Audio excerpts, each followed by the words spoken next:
Mold is not just in Australia and Southeast Asia a problem, but it's perceived that in Australia, with having lots of coastlines and having lots of tropical areas, we have higher relative humidity. But that is just the perception. The problem actually is often self-made, even in areas where we have low relative humidity like Alice Springs.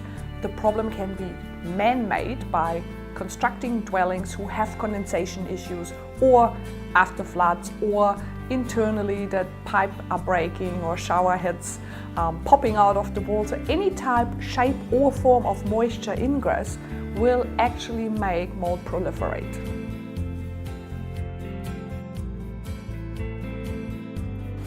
Mold is something we simply need to live with, but we can actually have an influence of how much of the mold we want to live with.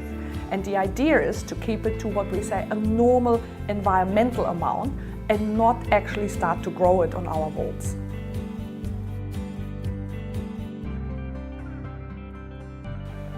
If you are a business owner and you're shutting down over Christmas, I can strongly advise you to not just switch the aircon off. If you are in a humid environment, you need to make sure that there is sufficient ventilation in the building while you're away, which is important because you need to have your relative humidity as low as possible. So if you simply close over the Christmas bag, the building will be condensating, which means water will run down the walls and then mold can grow. So keep the aircon on very low, or if you really want to save energy, then you need to make sure that you have other forms of ventilation, like having your windows open. This of course only works if you have enough security, so don't compromise one for the other.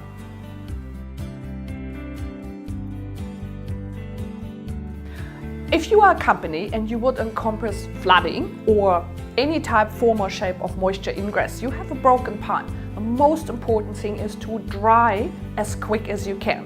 Now, part of the drying process is that you, in whatever means, get rid of the water, fix that not more water is coming in, which sometimes is difficult in a flood. And once the water is receding, or you manage to vacuum the water out of your dwelling or of your office, then you need to structurally dry. The important thing is you only have 76 hours, because after that, mold immediately starts to grow. So as longer you wait, as more likely it is that the mold will actually start to grow. In order to determine whether you have a mold problem or not, the most important thing is your common sense. So if you have a tiny bit of mold in your shower, deal with it straight away. Use vinegar and microfiber and clean it up. So that would be sufficient to remedy that. But if you then see suddenly there is more mold coming, or it's the whole entire ceiling of the shower, or suddenly it spreads out of the shower and it's in your bedroom as well, that is when you want to get help.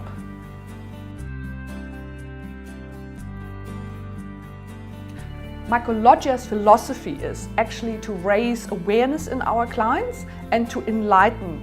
And the importance is, once people are aware and they know what they can do, they get out of the fear space and actually do something about it. And for Mycologia, of course, is mold remediation and indoor air quality what we want to enlighten people. So we now training people for inspection, we train people for the remediation, and we train people to do proper indoor air quality assessment. And we all have that, the big end goal is to be a registered training organization with a national framework, so there is actually a national accreditation for people who do the remediation and who do the inspection, and it should be really under governance.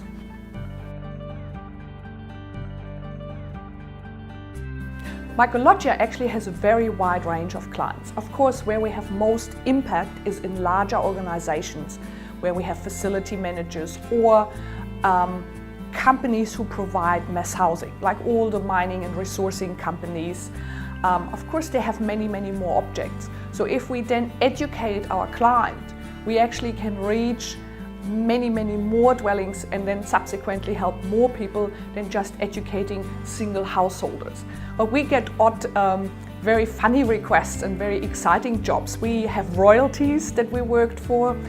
Anything where you can crawl in, from a ship to a submarine, to palaces, to any types of work environments, hospitals, kindergarten, schools, high-rise buildings and small buildings. Probably nothing we haven't seen. The only thing I didn't yet had to inspect was a spaceship. So I'm really waiting that NASA is calling.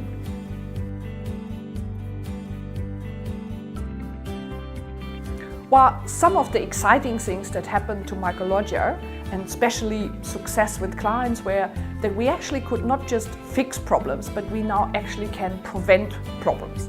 And we are always very proud when we get the client to the level of awareness so that the mold doesn't come in the first place. For example, the WA Health Department has implemented some of our suggestions.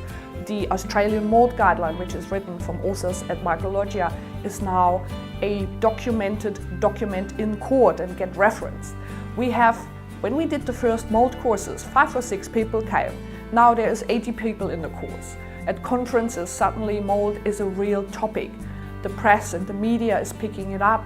And so, of course, we reach more clients, and then we can help more clients to actually fix their problems and actually incorporate it and not be reactive, but proactively educate, do better building design, do better, what we say, ready for the disaster, do management plans.